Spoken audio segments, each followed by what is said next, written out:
White হাউসে সাংবাদিকদের প্রবেশাধিকার সীমিত করেছে মার্কিন প্রেসিডেন্ট ডোনাল্ড ট্রাম্পের প্রশাসন। আগে সাংবাদিকরা যেখানে অ্যাপয়েন্টমেন্ট ছাড়াই ঢুকতে পারতেন, এখন সেখানে যেতে হলে পূর্বানুমতি নিতে হবে। স্থানীয় সময় শুক্রবার দেশটির ন্যাশনাল সিকিউরিটি কাউন্সিল নতুন এই বিধিনিষেধ জারি করে। এশিয়া প্যাসিফিক ইকোনমিক কোঅপারেশন সম্মেলনকে কেন্দ্র করে 11 বছর পর মুখোমুখি বৈঠকে বসছেন চীনের প্রেসিডেন্ট শি জিনপিং ও দক্ষিণ কোরিয়ার প্রেসিডেন্ট লি জে মিয়ং এবং লি জে মিয়ং এর সাথে তার প্রথম বৈঠক।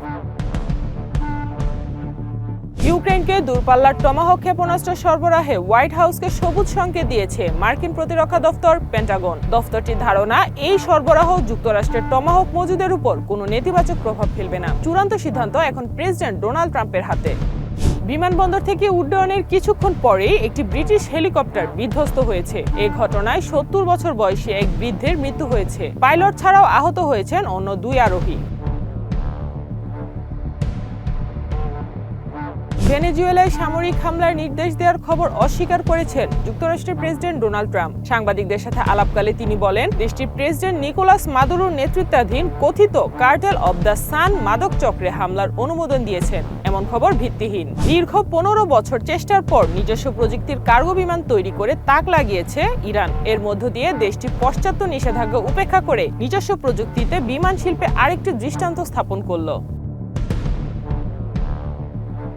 সিরিয়ার উপর আরোপিত সিজার আইন অনুযায়ী নিষেধাজ্ঞা তুলে নেওয়ার পক্ষে মত দিয়েছে মার্কিন প্রেসিডেন্ট ডোনাল্ড ট্রাম্পের প্রশাসন। একই সাথে সিরিয়ার উন্নয়ন ও শান্তিপূর্ণ পুনর্গঠনে সহায়ক যে কোনো বিনিয়োগ বা সম্পৃক্ততাকে স্বাগত জানায় আমেরিকা।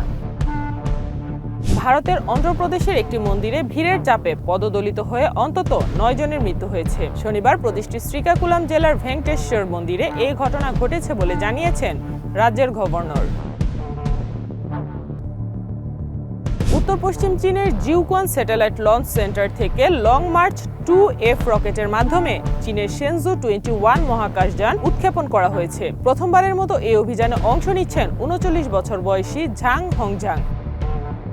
মালয়েশিয়ার পেট্রোনাস টাওয়ার 3-এ আগুন লেগেছে। শনিবার স্থানীয় সময় সকালে রাজধানী কুয়ালালামপুরে অবস্থিত ভবনটির সবচেয়ে উপরের তলায় আগুনের সূত্রপাত হয়। ওই তলায় একটি রেস্তোরাঁয় আগুন লেগেছে বলে জানা যায়।